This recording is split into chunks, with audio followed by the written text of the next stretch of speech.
इस खबर के प्रायोजक हैं पूजा श्री डिटर्जेंट पाउडर व केक।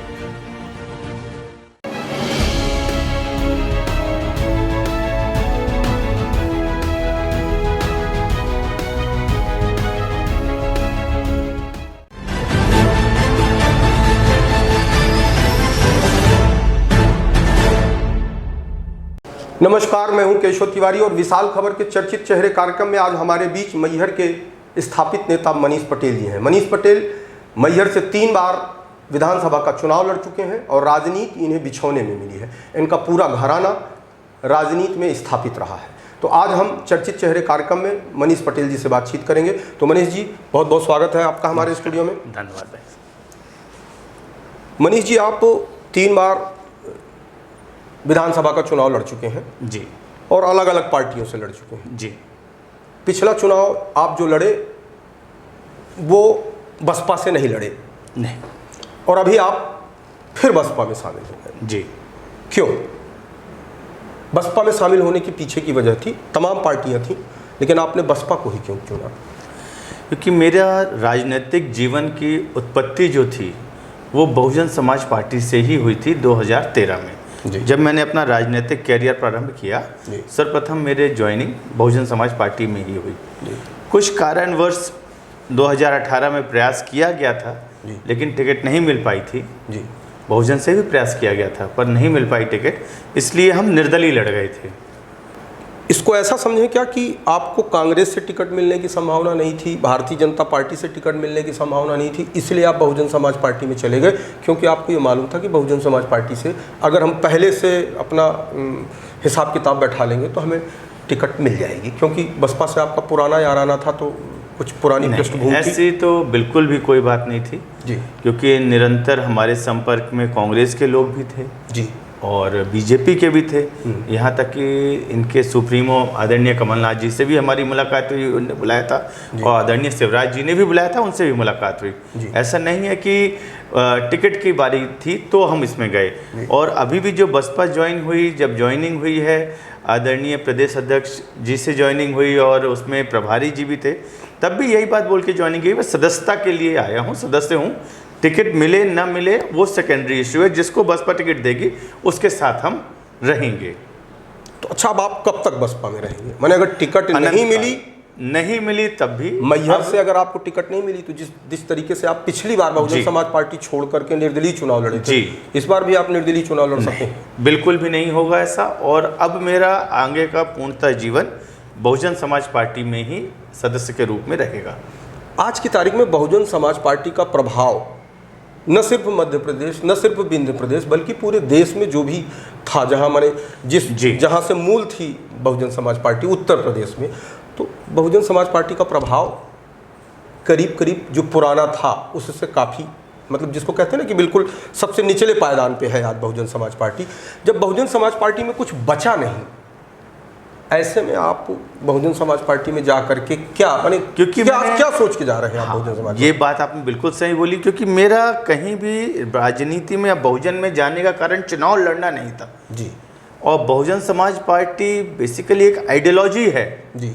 मैं उस आइडियोलॉजी से इम्पैक्ट हुआ हूँ और इसीलिए मैं वो कहीं भी रहे, नीचे है ऊपर है कहाँ है, ये मेरे विषय नहीं है जी। आज मैं राजनीति में हूँ, जन सेवा के हिसाब से था जी।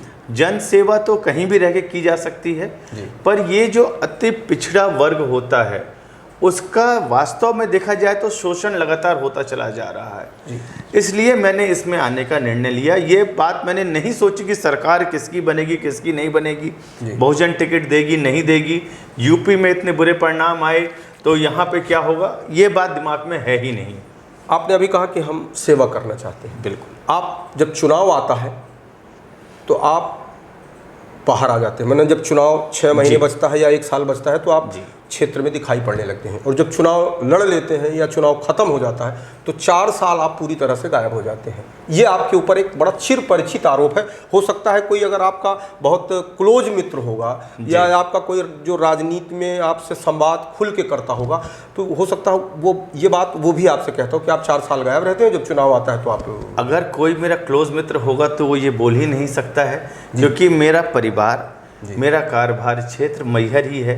लगातार लोगों के दुख दर्द में जाता हूँ, ऐसा नहीं है कि गायब रहता हूँ, क्योंकि मेरे ऊपर लगाने के लिए मेरे प्रतिद्वंदियों पे कोई मुद्दे नहीं रहते जी कि मेरे चरित्र पे कोई बात डालें, मेरे करप्शन पे कोई बात डालें, तो क्या डालें, ये बोल देते हैं गायब रहता है। मैं तो 2012 से लगातार मैहर में हूँ।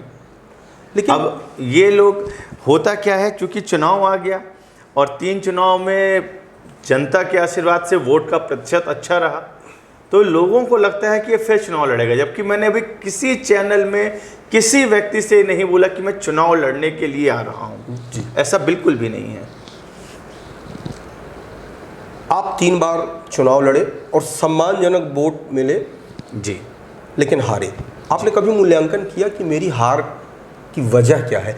सम्मानजनक वोट मुझे मिलते हैं जी, फिर भी मैं हार जाता हूँ। बिल्कुल। तो आखिरकार ये हारने माने का कारण क्या है? ये कभी आपने जानने की बिल्कुल बिल्कुल भैया, मैं इंजीनियर हूँ और हम लोग तो गुणवत्ता चेक करते हैं, तो अपनी गुणवत्ता तो जरूर ही चेक करेंगे। तो क्या क्या वजह है आपको सामने आई कि आप 3 बार से चुनाव लड़ रहे हैं? देखिए क्या होता है, एक बार ये होता है कि हमने 1500 वोट मिला तो ठीक है हम, लेकिन एक 30,000, 35,000, 36,000 तक जाना जी, और ये वहाँ मैहर की जनता का आशीर्वाद था। मेरी राजनीतिक, जब मैं आया हूँ राजनीति में 2012 में, मैं ऑलमोस्ट मार्च अप्रैल में ज्वाइन किया था 2012 में।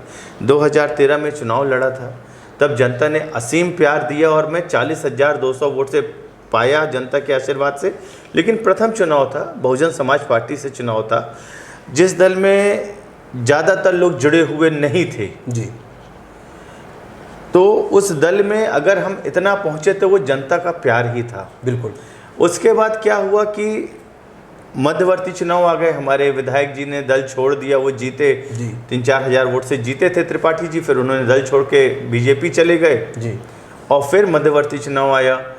बीएसपी कहीं पर भी मध्यवर्ती चुनाव नहीं लड़ाती थी। हमने निवेदन भी किया था कि हम लड़ना चाहते हैं, साहब बोले नहीं, वो नहीं होता है चुनाव। तब कांग्रेस ने अप्रोच किया कि आप लड़ लीजिए जी, हम लड़े और हमने ये कहा भी कि आप हमको न लड़ाएं, आप किसी को भी लड़ाएं, क्योंकि बहुजन चुनाव नहीं लड़ रही है, मेरा समर्थन रहेगा जी, क्योंकि बीजेपी के साथ नहीं, हम कहीं ना कहीं उस समय बहुजन अप्रत्याशित रूप से कांग्रेस के साथ रहती थी, क्योंकि उनका जो राष्ट्रीय लेवल का अलायंस था उस समय था। तो कांग्रेस से लड़े और उस समय शिवराज जी ने 3500 करोड़ की घोषणाएं मैहर में करी, 13 रात मैहर में बिताई जी, और ये चुनाव कहीं ना कहीं शिवराज जी ने पर्सनल लेवल पे लेके लड़ा। बहुत से झूठे वादे हुए, जहां जनता आज भी लड़ रही है, घुनमारा में आंदोलन हो रहा है, तमाम चीज़ हो रही है, उन्हीं घोषणाओं को लेके हो रहा है जी। तो जनता उनकी बातों में आई और वो उस तरफ चली गई। उसके बाद 18 में कांग्रेस ने एक तरफ से हमको नकार दिया कि आपकी तो कोई वोट बैंक ही नहीं, आपको हम टिकट देंगे ही नहीं जी। बात आत्मसम्मान की आ गई थी, और आत्मसम्मान की बात आ जाए, कोई भी स्वाभिमानी व्यक्ति को अपने आत्मसम्मान से तो कॉम्प्रोमाइज़ नहीं करना चाहिए जी। बहुजन से भी प्रयास था, तब तक उन्होंने दूसरे प्रत्याशी को, हमारे ही समाज से नागेंद्र सिंह जी को टिकट दे दी थी जी। कोई बात नहीं, सबके कहने पे हम लड़े। तो उस समय भी हमें 35,000 वोट आई, बहुजन वहाँ 18,000 पा रही है, हम 35,000 पा रहे हैं जी। जनता ने फिर सम्मान दिया जी। अब आपका जो मुद्दा था कि सवाल था कि आप क्यों हार रहे हैं। हाँ, मतलब इतने सम्मानजनक वोटों, देखिए आदमी आप 40,000 वोट पाते हैं, 35,000 वोट पाते हैं और उसके बाद चुनाव हार जाते हैं। तो आप अगर 3-3 चुनाव लड़ने के बाद इस तरीके से हार रहे हैं तो कहीं ना कहीं इसका मूल्यांकन होना चाहिए, क्योंकि अगर आप, क्योंकि एक हमारा आखिरी चुनाव था, निर्दलीय चुनाव था जी, और मध्यवर्ती चुनाव जनरली सरकार के विरोध में रहता है, तो वो बड़ी कठिन चीज होती है जी। तो वैसे देखा जाए तो 2013 ही एक चुनाव था, मेरा प्रथम चुनाव, जो हमारा पार्टी के हिसाब से लड़ा गया था जी। और अब चूंकि अपन बहुजन में ज्वाइन हो गए हैं, अगर पार्टी मौका देगी जी, तो निश्चित तौर से जो बहुजन की वोट हैं मैहर में 15-20 हज़ार वोटें और प्लस जो व्यक्तिगत हम पाए हैं, तो कहीं ना कहीं ये आंकड़े जीत की ओर जाते हैं। ये तब की बात है अगर बहुजन देती है हमें, तो नहीं भी देती है तो जो हाथी का सिंबल लेके आएगा पूरी ताकत के साथ उसको जिताने का काम किया जाएगा। और हमसे त्रुटियां हुई हैं, हम कोई भगवान नहीं है, इंसान है जी। हमसे बहुत सारी गलतियां हुई हैं, जो कि पूर्व में जो गलतियां हैं उसको हम सुधार करेंगे। हमने शहर में संपर्क नहीं किया, हमसे और भी कुछ त्रुटियां हुई जी, तो उसको हम जरूर सुधार करेंगे अगर मौका मिला तो। क्योंकि 35,000 वोट पाने के बाद अगर आप मूल्यांकन नहीं कर रहे हैं और फिर चुनाव लड़ रहे हैं, क्योंकि हर गलती कोई ना कोई सीख देती है। तो कहीं ना कहीं अगर आपने उन गलतियों का मूल्यांकन किया तो कहीं ना कहीं फिर आपकी चीज़ें सुधरेंगी और आप एक मजबूत कैंडिडेट के रूप में मतलब मैहर की जनता के सामने। पर अभी बहुजन समाज पार्टी ने तो बिल्कुल भी साफ कहा है कि टिकट बहन जी ही देती हैं और हमारे टिकट की कोई संभावना भी नहीं है वर्तमान परिवेश में। तो जिसके साथ आएगी तो हम अपनी कमियाँ और अनुभव और वोट उसको जिताने के लिए जरूर इस्तेमाल करेंगे। जब मैहर से आप बार बार चुनाव लड़ते हैं तो मैहर की जनता, अब अगर आप फिर चुनाव लड़ें तो मैहर की जनता आपको वोट क्यों दे, और आपके अंदर ऐसा क्या है जिसके कारण मैहर को जनता को वोट देना चाहिए? मैहर की जनता को वोट अगर मैं लड़ता हूं तो इसलिए देना चाहिए कि जिसको वो लगातार 3-4 बार से जिताती आ रही है जी, उनके कार्यकलाप, करनी और कथनी में जमीन आसमान का अंतर है जी। अगर उन्होंने जो कहा, बीजेपी ने जो वादे किए वो हो जाते तो मैहर में कभी किसी को चुनाव लड़ने की आवश्यकता नहीं पड़ती, निर्विरोध वहाँ से बीजेपी जीतती चली जाती जी। चूँकि जो कहा गया वो हुआ नहीं, चाहे घुनमारा में ITI कॉलेज खोलने की बात रही हो, चाहे बरगी डैम से पानी लाने की बात रही हो, चाहे अजमाइन साइड जो है इनका वो था कि पाइपलाइन के थ्रू पानी लाएंगे, आज भी लोग वहाँ प्यासे मर रहे हैं। मैहर को जिला बनाने की बात थी, जिला बनाने की बात है। ये सब मतलब 3 फैक्ट्रियां हैं लेकिन ढंग के अस्पताल तक नहीं है, ऑपरेशन की फैसिलिटी नहीं है फ्रैक्चर हो जाए तो। लेकिन ये सब आप रेगुलर ऑर्थोपेडिक डॉक्टर नहीं बैठता वहाँ पे, वीक में 1 आध दिन कोई चला जाए तो चला जाए, जबकि NH पे है 3 सीमेंट प्लांट हैं, डे नाइट शिफ्ट चलती है, एक्सीडेंट्स होते हैं। और ये काम किसका है? ये काम उस प्रतिनिधि का है जिसको जनता जिता के भेजती है। तो मैं तो अपील करता हूं कि जनता को बदलाव करना चाहिए, मुझे नहीं, जिसको भी जिताए, पर बदलते रहना चाहिए ताकि हम जैसे नेताओं में भी ये डर रहे कि कार्य नहीं करेंगे, झूठी घोषणा करेंगे, काम नहीं करेंगे तो जनता उठा के पटक देगी। लेकिन ये सारी समस्याएं जो आपको मालूम है, जिन समस्याओं को आपने अभी गिनाया, इन समस्याओं के लिए आपने कभी आंदोलन करते हुए नहीं दिखे आप मैहर में, कि आप इन समस्याओं को लेकर के आपने कभी निश्चित किया हमने आंदोलन। KGS सीमेंट प्लांट पे हमने एक आंदोलन किया था, राकेश टिकैत जी आए थे उसमें, जब किसानों की ज़मीन 3 लाख रुपए एकड़ के हिसाब से अधिग्रहण कर ली गई थी, फिर उसको 16 लाख रुपए एकड़ मिला किसानों को। और अगर हम ये मान भी लें भैया आपके साथ कि हम आंदोलन नहीं कर रहे, तो क्या जो कांग्रेस BJP के प्रत्याशी हैं उन लोगों ने क्या कोई आंदोलन कर लिए? हमने तो किया, हमने बताया जो इन लोगों से आज भी KGS सीमेंट फैक्ट्री से लगे हुए गांव हैं, सुनवारी, बेलदरा, हरदासपुर, इधर की ज़मीनें KGS सीमेंट फैक्ट्री ने अपने उसमें लीज चढ़वा ली है किसानों की ज़मीनों को जी। उनकी ज़मीन खरीदी भी नहीं गई, उनको बेचना नहीं है, आज उसमें लीज चढ़ी है तो उन किसानों को बीज के लिए KCC चाहिए तो KCC नहीं मिल पा रही, बन पा रही। और ये बात सांसद जी को पता है, ये बात विधायक जी को पता है, निरंतर इस पे आंदोलन चल रहे हैं जी, और सब लोग लड़ रहे हैं, हम भी लड़ रहे हैं, लेकिन इस पर कोई कार्रवाई नहीं हो रही। बिजली के बिल इतने उठपटांग आ रहे हैं, इस पर कोई कार्रवाई नहीं हो रही। उप तहसील की घोषणाएं हुई, वहाँ तहसीलदार बैठे ना बैठे एक बराबर है, उस पर कोई कार्रवाई नहीं हो रही। अमदरा में कॉलेज बोला गया, वो ढंग से संचालित नहीं है। मतलब ये जिस बात के लिए जनता हम लोग को चुनती है वो कार्य नहीं हो रहा है, और मैं वास्तव में ताज्जुब मानता हूँ उसके बावजूद भी अगर कोई आदमी निरंतर जीतता जा रहा है तो फिर जनता मैहर की बहुत अच्छी है, उचित निर्णय वही कर सकती है, हम तो उस पर सवाल नहीं उठा सकते। पर मेरे हिसाब से कमियां हैं मैहर में। पार्किंग की शहर में आप देखेंगे कहीं गाड़ी खड़ने की जगह नहीं, कहीं नहीं। रोड 5 साल नहीं, हर साल बनती है और उखड़ जाती है, कोई गुणवत्ता की बात नहीं। पुरानी नगर पालिका जहाँ थी, बिना प्लानिंग से वहाँ पे नीचे दुकानें बना दी गई, अगर वहाँ पे पार्किंग कर दी जाती तो वहाँ पे शहर की पार्किंग की समस्या ख़त्म हो जाती। आज सब्जी मंडी जो थी वो पूरी ख़त्म कर दी गई, लेकिन उसको आज ही पार्किंग में कन्वर्ट नहीं कर रहे हैं। तो बड़ी विचित्र समस्याएं हैं। बेरोजगारी, 3 प्लांट हैं, फिर भी मैहर के लोगों को रोजगार नहीं मिल पा रहा।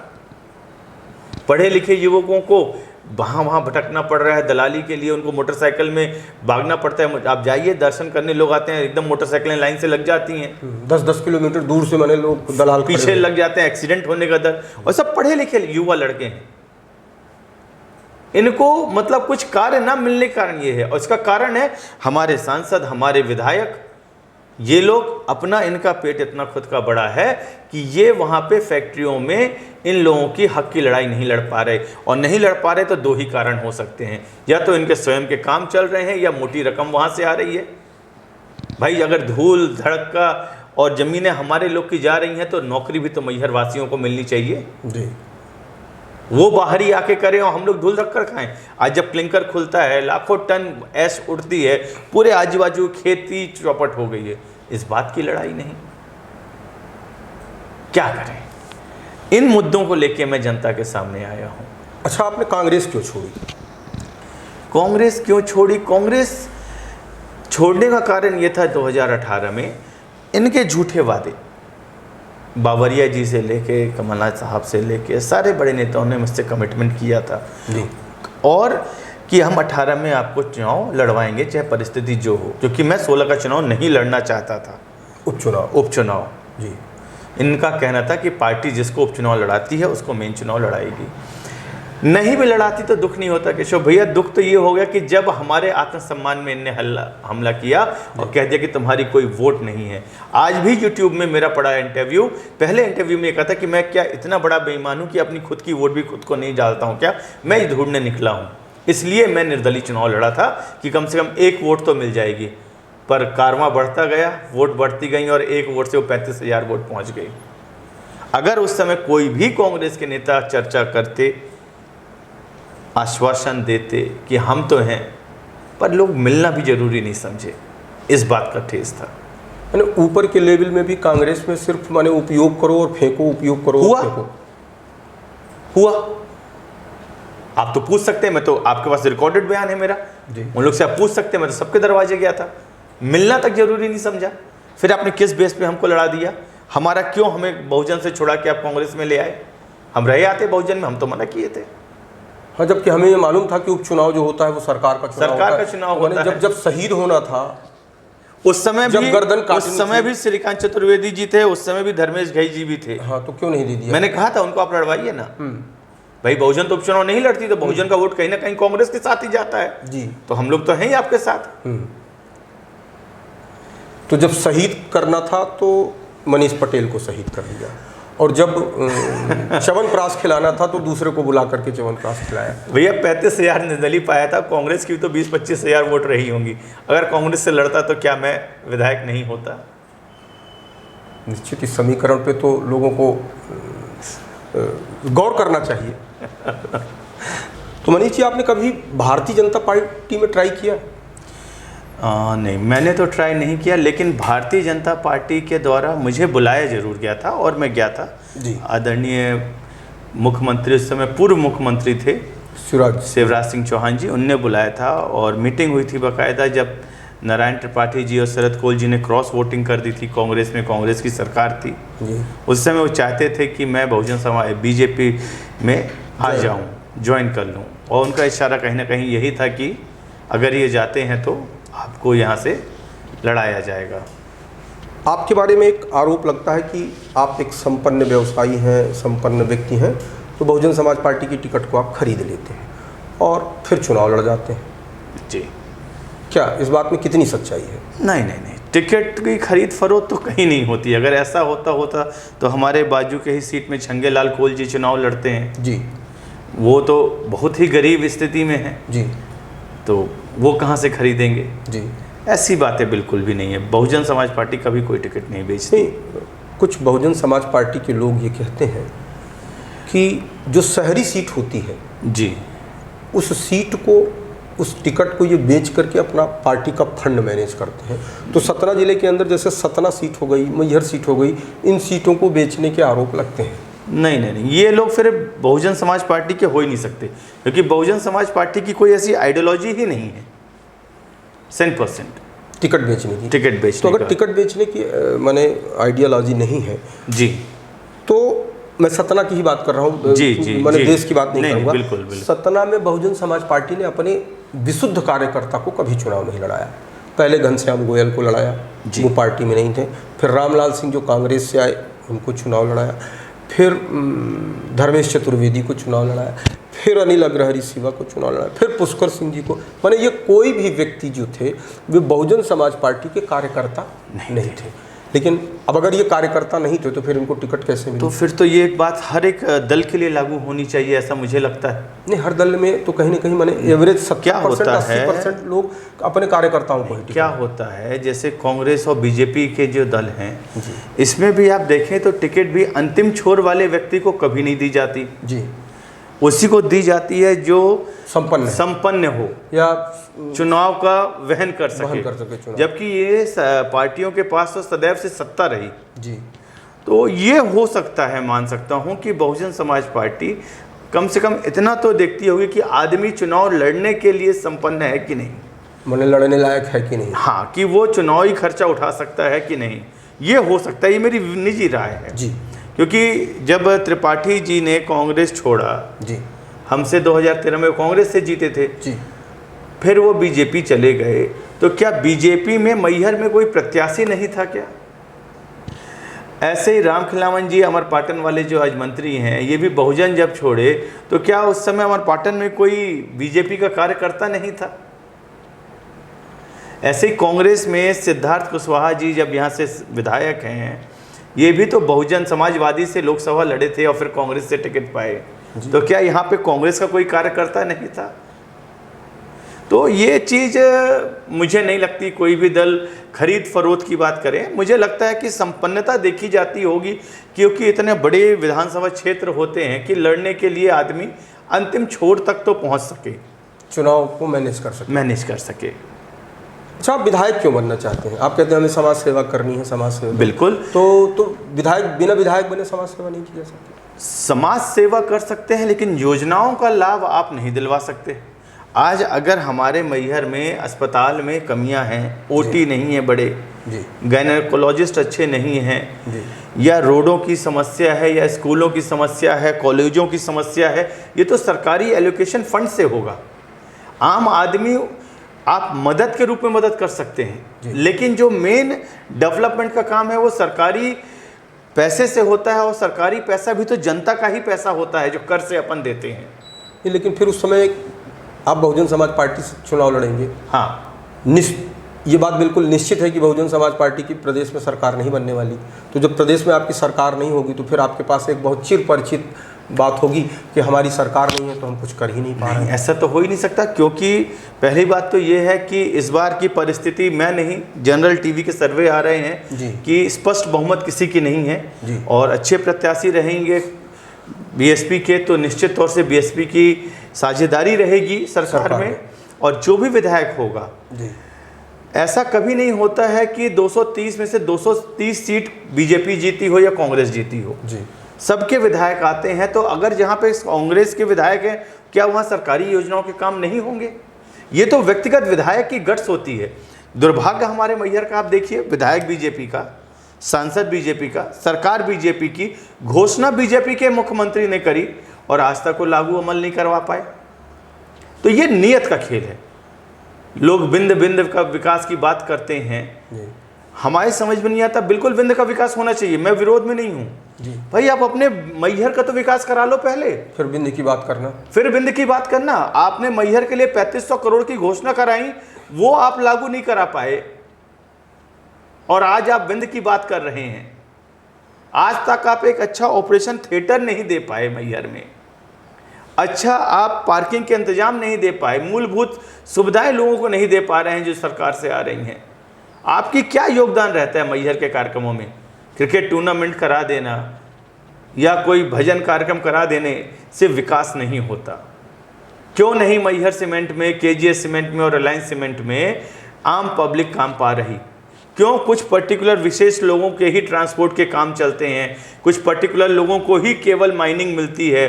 मैहर में लोगों के पास 1 ट्रक 2 ट्रक हैं, छोटे छोटे व्यापारियों के पास, उनको काम ही नहीं मिलता क्योंकि वो बाहुबलियों के पास है। तो भाई ये विधायक और सांसद कुछ लोगों को ही क्यों फ़ायदा पहुंचाते हैं? क्या कुछ लोग की वोट से वो विधायक और सांसद बने हैं? ये काम मैं करना चाहता हूं, और मैं या हमारी पार्टी करेगी। टिकट मुझे मिलेगी तो, नहीं मिलेगी तो जिसको मिलेगी उसको जिताएंगे, और वो भी इसी सोच से काम करेगा। अच्छा, अगर आप विधायक बन गए तो आपका एक विजन होगा कि मैहर के लिए हम ये करेंगे, क्या ऐसा क्या विजन है? कभी भगवान ने या जनता ने मौका दिया जिंदगी में हम बने, तो निश्चित तौर से मेरा विजन बिल्कुल क्लियर है जी। मैंने जो देखा है बाहर जी, वो चीज़ को मैं लाऊंगा कि एक अच्छी पार्किंग की सुविधा होनी चाहिए। आज हमारे मैहर में सबसे बड़ी दिक्कत है, स्टेट बैंक चौराहे में इतना जाम लगा रहता है, वहीं एक्सीडेंट होते हैं, कोई पुलिस प्रशासन का कंट्रोल नहीं। क्यों? क्योंकि बाहुबलियों की गाड़ियां हैं, 3 सीमेंट फैक्ट्री हैं। अच्छी बात है और लगे, मैं प्रोग्रेस के विरोध में नहीं हूँ, लेकिन मैं ये एश्योर करूँगा कि वो फैक्ट्रियाँ मैहर के लोगों को काम दें। नहीं दे रही हैं तो उनकी धूल मिट्टी खाने को हम लोग भी तैयार नहीं रहेंगे। मैं आज तक किसी फैक्ट्री में काम मांगने नहीं गया, 1 रुपये चंदा नहीं लिया मैंने उनसे, कोई आरोप नहीं लगा सकता। क्यों नहीं लिया? कारण यही है कि कल को मुझे लड़ना तो उनसे ही है। कभी जनता में भविष्य में मौका मिला तो जब लड़ूंगा तो जिसका पैसा खा लूंगा उससे क्या मैं लड़ पाऊंगा जी, जो कि आज वर्तमान में बीजेपी के शासन में हो यही रहा है। क्यों नहीं मैहर के लोग इतने हताश हो गए हैं कि पढ़े लिखे लोग केवल दलाली का काम कर रहे हैं, गाड़ियों के पीछे भाग रहे हैं, प्रसाद की दुकान के लिए भाग रहे हैं, रोजगार होते हुए रोजगार का अवसर नहीं मिल रहा लोगों को। तो मैहर को मैहर शहर जैसा बनाना चाहिए। मैं बीजेपी के विरोध में नहीं हूँ, कांग्रेस के विरोध में नहीं हूँ, लेकिन गढ़ाकोटा आप जानते होंगे गोपाल भार्गव जी का क्षेत्र है, बहुत छोटी सी जगह है, लेकिन आप देखिए गोपाल भार्गव जी ने विकास किया। उनने तो नहीं बोला कि हमें अलग से प्रदेश बना दो तो हम विकास कर लेंगे। तो हमारे विधायक क्यों नहीं कर पा रहे? अपनी कमियों को छुपाने के लिए वो जो है दूसरे पे मरला बिंद बिंद चिल्ला रहे हैं। पहले मैहर जिला चिल्ला रहे थे, अब बिंद चिल्ला रहे हैं। अरे भाई, आप मैहर में रह के मैहर के लिए लड़ो ना। मैं सबसे पहला व्यक्ति होऊंगा जो खुल के साथ दूंगा बहुजन के झंडे के नीचे रहते हुए भी। आप मैहर की बात करो और मैहर का हर आदमी उनके साथ चलेगा। मैहर में अच्छा हॉस्पिटल नहीं है, मैहर में अलाउद्दीन खां का संगीत महाविद्यालय है, वो दुर्दशा का हो गया। वो तो जो आपके दर्शनार्थी आते हैं उन दर्शनार्थियों के साथ हर व्यापारी बिल्कुल जो 2 रुपए का सामान है वो 20 रुपए में मिल रहा है, बिल्कुल लूटमार हो रही है। तो ये चीज़ों के लिए ही तो हम जैसे लोग प्रतिनिधि जो बनते हैं उनका काम यही तो है। दूसरों की खेती करने नहीं जाएंगे, पर जो बेसिक दिक्कतें हैं उसको दूर करें। आज इतने मैहर में राइस मिलें लग गई हैं, लोड शेयरिंग काम है। भाई सरकार बोलती है 24 घंटे बिजली, कहाँ है 24 घंटे? जीतनगर कल्याणपुर तरफ बिजली ही नहीं मिलती लोगों को। क्यों? आज हमारे लिए ये बोलते थे कि बम्बई दस्तखत लेने जाओगे तो क्या आप कोई भोपाल दस्तखत लेने जाता है? कितने दिन मैहर रहते हैं ये? भोपाल में कौन सा कारोबार है? और आज तक तो ये बता नहीं पाए कि हमारा कारोबार क्या है। खुद ही मंच में बोलते हैं कि मेरा कोई कारोबार नहीं, मेरा कोई कारोबार नहीं। चढ़ते फॉर्च्यूनर में है, JW मैरिट में परमानेंट इनका रूम बुक रहता है, 4 गाड़ियां आगे पीछे भागती हैं, रंग रंगीले कपड़े पहनते हैं। विरोध नहीं, पर झूठ तो मत बोलो कि मेरा कोई कारोबार नहीं है। डंके की चोट पे बोलो कि हाँ है काम। और अगर कारोबार नहीं है तो ये सारी चीज़ें मैनेज कहाँ से होती हैं? मैं तो ठेकेदार हूँ, ठेकेदारी करता हूँ, 1 क्लास का कॉन्ट्रैक्टर हूँ, तो मैं इतना अफोर्ड नहीं कर सकता हूँ जितना वो अफोर्ड करते हैं। तो भ्रमित करके रखा है इन्होंने पूरे। तो ये भ्रम दूर करने का आप लोग कोई प्रयास कर रहे हैं? आप जनता करेगी इस बार इनका हिसाब, जनता निश्चित करेगी। आप एक बार झूठ बोल सकते हैं नहीं, वो बचपन में अपन कहानी सुनते थे शेर आया, हाँ। और वास्तव में शेर आ ही जाएगा इस बार निश्चित तौर से। तो इस बार मतलब आपको क्या लगता है कि मैंने इस बार बहुजन का विधायक बनेगा इस बार मैहर में? इस बार मैंने जो टिकट लेके आएगा बहुजन समाज पार्टी की, वो निश्चित तौर से मैहर की सरजमी से हाथी चिंगाड़ेगा, बिल्कुल चिंगाड़ेगा। तो बहुत बहुत धन्यवाद मनीष जी, आपने हमसे चर्चा की और धन्यवाद।